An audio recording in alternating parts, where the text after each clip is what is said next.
একটা বাদাম খাই। মালগুলো আমাকে দেখেনি তো? আমি দেখেছি। কে রে? দাঁতে পোকা ধরেছে? হ্যাঁ। আপনার টুথপেস্টে কি হাঁসের গু আর কাকের গু আছে? কাকের গু? আরে ভূতনিকে, তার আগে বল যে তুই ফ্রিজের ভিতরে কি করছিলি? আমি ফ্রিজকে টয়লেট ভেবে হিসু করতে ঢুকেছিলাম, সেটা বড় কথা নয়। বড় কথা হলো যে এই নতুন টুথপেস্ট কাকের গু দিয়ে তৈরি হয়েছে। এই নতুন টুথপেস্ট আছে হাঁসের গু আর কাকের গুয়ের এক বিশেষ ফর্মুলা, যা আপনার দাঁতকে ঘষে ঘষে আপনার দাঁতকে পরিষ্কার ও মজবুত করে তোলে, আর আপনার গলার আওয়াজ কাকের মতোই সুন্দর হবে। এই নে ভিখারি, তোকে ফ্রিতে দিলাম, প্রতিদিন দাঁত মাজবি।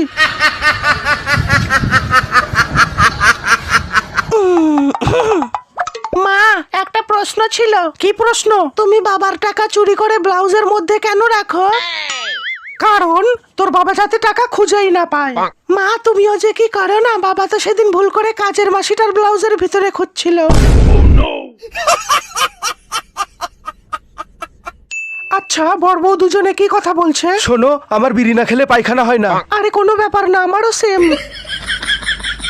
বলছি যে আমাদের দুজনের বিয়ের পরে হানিমুনের জন্য তুমি কি প্ল্যান করেছো? ভাবছি যে আমাদের দুজনের বিয়ের পরে হানিমুনের জন্য গ্রিস কেমন হবে ডার্লিং? আমার সোনা, বলছি যে হানিমুনের জন্য গ্রিস কেন, আমার সরষের তেল দিয়েও চলবে।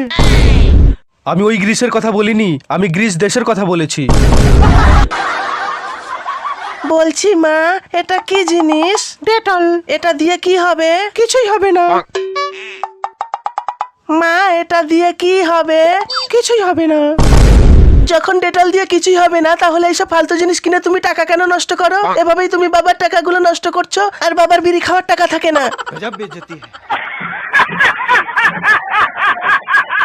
আগে আমার খুবই বিড়ি সিগারেট খাওয়ার নেশা ছিল। আমার তো বিড়ি না খেলে পায়খানাও হতো না। কিন্তু একদিন আমার মাসি আমাকে বিড়ি টানতে দেখে ফেলে। তারপর একদিন মাসি আমাকে বলল, বিড়ি সিগারেটের নেশা ছাড়তে হলে নিকোটেক্স খা। তারপর থেকে এখন আমি সিগারেট আর নিকোটেক্স দুটো একসাথে খাই। ডিঙ্কা চিকা ডিঙ্কা চিকা ডিঙ্কা চিকা।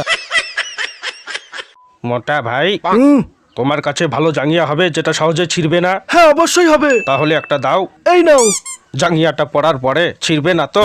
যতই টানো কিছুতেই ছিড়বে না, আমি গ্যারান্টি দিচ্ছি। জাঙ্গিয়াটা পরে ট্রাই করি, দেখি জাঙ্গিয়াটা ছেড়ে কিনা। এবারে দেখি জাঙ্গিয়াটা ট্রাই করে ছিঁড়বে কিনা। ফিটিংটা তো ভালোই আছে। পা দুটো একটু এপাশ ওপাশ করে দেখি জাঙ্গিয়াটা ছেড়ে কিনা। এই গেল।